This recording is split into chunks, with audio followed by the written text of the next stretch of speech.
Когда Ладе было всего 1,5 месяца, ее забрали из питомника в добрые руки.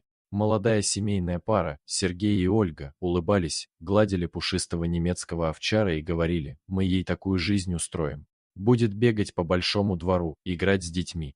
Но уже на третий день после того, как щенка привезли в частный дом на окраине города, все изменилось. Сергей вывел маленькую Ладу во двор, где стояла тяжелая металлическая цепь с ошейником. Щенок еще не понимал, что происходит. Он радостно вилял хвостом, когда мужчина присел рядом.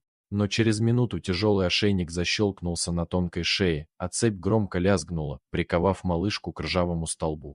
«Так надо», — спокойно сказал Сергей жене.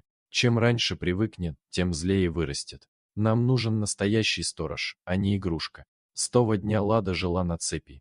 Короткой. Ей хватало 3 метров, чтобы дойти до будки и миски.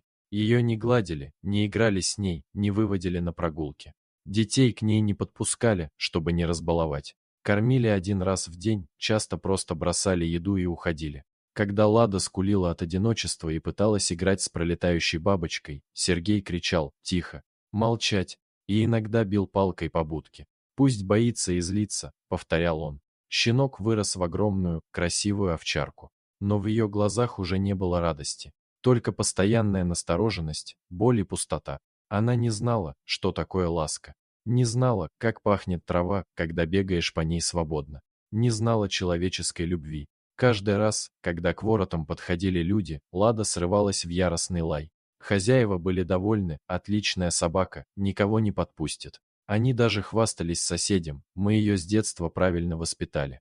Но однажды холодной осенью Лада тяжело заболела. Цепь не позволяла ей нормально двигаться, и воспаление быстро перекинулось на легкие. Она лежала в своей будке, тяжело дыша, и тихо скулила, уже не от злости, а от боли и одиночества. Сергей вышел во двор, посмотрел на нее и равнодушно сказал: «Если сдохнет, новую возьмем. Эти овчарки на цепи долго не живут». Лада умерла ночью. Одна, прикованная к столбу, который стал для нее целым миром. А люди, которые когда-то улыбались и говорили в добрые руки, просто выбросили ее тело за забор и через неделю взяли нового щенка, чтобы снова посадить на ту же цепь.